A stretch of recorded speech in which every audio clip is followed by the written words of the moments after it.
আসসালামু আলাইকুম রহমতুল্লাহি বারাকাতুহু। আজকে পবিত্র কোরআন এবং আধুনিক বিজ্ঞান এই সিরিজের 42তম পর্ব এবং আজকে আমরা আলোচনা করব কিভাবে বৃষ্টি উৎপন্ন হয়।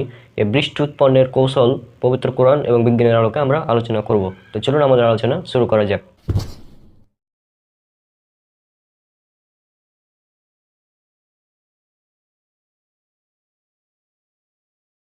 আবহাওয়া নির্ণয়ের জন্য কেবলই কিছুদিন আগে মানে কয়েক বছর আগে, 30 বছর 50 বছর আগে যখন রাডার আবিষ্কৃত হলো, তখনই মানুষ জানতে পারলো বৃষ্টি উৎপন্ন হওয়ার পর্যায়গুলো।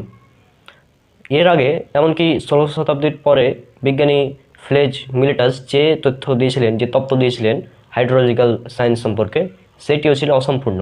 বেশ কয়েকটি ধাপ সেই তত্ত্বে উল্লেখ ছিল না। যেমন মেঘের স্তরে স্তরে বিন্যস্ত হওয়ার ব্যাপারটা কিন্তু তার এই তত্ত্বে উল্লেখ ছিল না। কিন্তু মজার ব্যাপার হচ্ছে পবিত্র কোরআন এই ব্যাপারে স্পষ্টভাবে ধারণা দিয়েছে।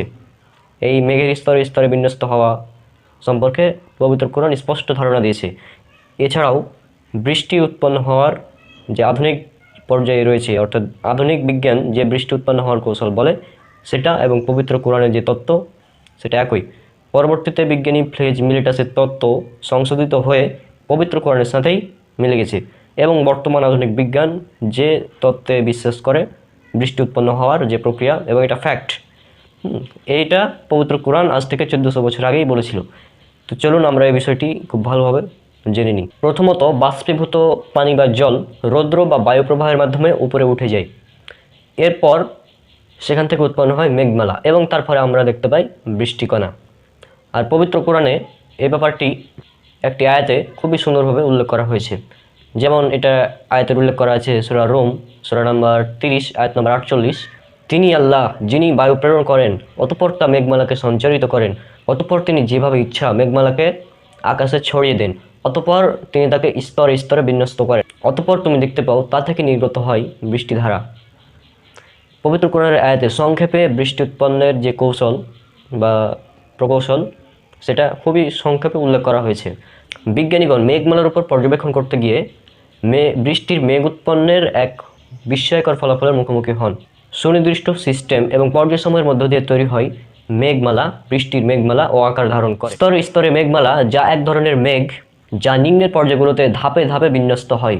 প্রথম পর্যায়টি পবিত্র কোরআনে যেমনটা উল্লেখ করা হয়েছে, বিজ্ঞানও ঠিক একই রকম তথ্য দিয়েছে। প্রথম পর্যায়টি হচ্ছে মেঘমালা সমূহ সঞ্চারিত হয়ে থাকে বায়ু প্রবাহের মাধ্যমে এবং মেঘমালা বাহিত হয়ে থাকে।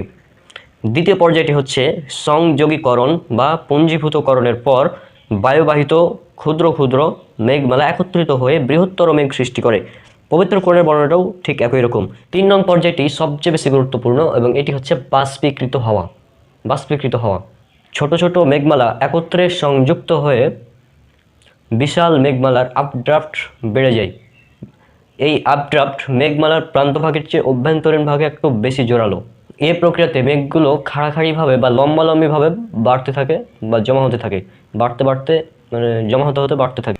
এভাবেই মেঘমালা সমূহ স্তরে স্তরে বিন্যস্ত হয়। আর মেঘের এই খাড়া বৃদ্ধি মেঘকে বায়ুপ্রবাহের সবচেয়ে শীতলতম স্থানের দিকে টেনে নিয়ে যায়। সেখানেই উৎপন্ন হয় পানিবিন্দু এবং শিলা। এগুলোই বৃহৎ থেকে বৃহত্তর হয়ে বৃদ্ধিপ্রাপ্ত হয় আকাশে। যখন মেঘের এই ওজন আর বহন করতে পারে না, তখন মেঘ থেকে এরা মাটিতে পতিত হয়ে যায় বৃষ্টি আকারে এবং শিলা আকারে। মেঘের আপড্রাফটের ফলে স্তরে স্তরে মেঘমালা লম্বালম্বিভাবে বৃদ্ধি পায়। লম্বালম্বি বৃদ্ধির ফলে মেঘ দেহটিকে বায়ুমণ্ডলের অধিকতর ঠান্ডা অঞ্চলে টেনে নিয়ে যায়, যেখানে বৃষ্টির কণা শিলারূপে বৃদ্ধি পেতে থাকে। যখন বৃষ্টিকণা আর শিলাবৃষ্টি অতিরিক্ত ভারী হয়ে যায়, তখন মেঘের এই আপড্রাফট আর মেঘমালা সমূহকে ধারণ করতে পারে না। যখন এরকমটা হয়, তখন মেঘমালা থেকে শিলাবৃষ্টি হয়ে নিচে পতিত হয়ে থাকে। আর পবিত্র কোরআনে আজ থেকে 1500 বছর আগে বা 1400 বছর আগে পবিত্র কোরআনের একটি আয়াতে এই বিষয়টি খুবই সুন্দরভাবে উল্লেখ করে দেওয়া হয়েছে। এটার উল্লেখ আছে সূরা নূর, সূরা নম্বর 24, আয়াত নম্বর 43। এখানে আল্লাহ সুবহানাহু ওয়া তাআলা বলেছেন, তারপর মেঘগুলোকে একত্রিত করেন এবং পুঞ্জীভূত করেন স্তরে স্তরে। তারপর তুমি দেখতে পাও সেই মেঘ থেকে নির্গত হয় বৃষ্টি। এছাড়াও এ আয়াতে সেখান থেকে তৈরি হয় বা উৎপন্ন হয় বা নির্গত হয় শিলাবৃষ্টি, এ ব্যাপারেও কিন্তু উল্লেখ করা আছে। সুতরাং এই ব্যাপারটি খুবই সুন্দরভাবে স্পষ্টভাবে আল্লাহ সুবহানাহু ওয়া তাআলা উল্লেখ করে দিয়েছেন। এখন প্রশ্ন হলো, বৃষ্টি উৎপন্নের এই যে প্রক্রিয়া নিয়ে আজকে আলোচনা করলাম, এই প্রক্রিয়া আজ থেকে 1400 বছর আগে কোনো মানুষের পক্ষে জানা কি সম্ভব ছিল? উত্তর হচ্ছে না। বিজ্ঞান উন্নত প্রযুক্তি আবিষ্কার করার পর আমরা জানতে পারলাম এই বৃষ্টি উৎপন্নের কৌশলগুলো। বৃষ্টি উৎপন্নের ব্যাপারে প্রথমে যে কৌশলটি উল্লেখ ছিল, প্রথমে যে তত্ত্বটি ছিল, সে তত্ত্বে কিন্তু মেঘের স্তরে স্তরে বিন্যস্ত হওয়ার ব্যাপারটি উল্লেখ ছিল না। অর্থাৎ সে সময় তাদের মতে পবিত্র কোরআন ছিল ভুল, কিন্তু পরবর্তীতে বিজ্ঞান তার নিজের ভুল শুধরিয়ে পবিত্র কোরআনের সাথেই মিলে গেল। অর্থাৎ প্রথমে বলছিল যে তারা কোরআনে ভুল আছে, কিন্তু পরবর্তীতে কী হলো, দেখা গেলো তারা তাদের ভুল সংশোধন করে দেখা গেল পবিত্র কোরআনের সাথেই মিলে যাচ্ছে তথ্য।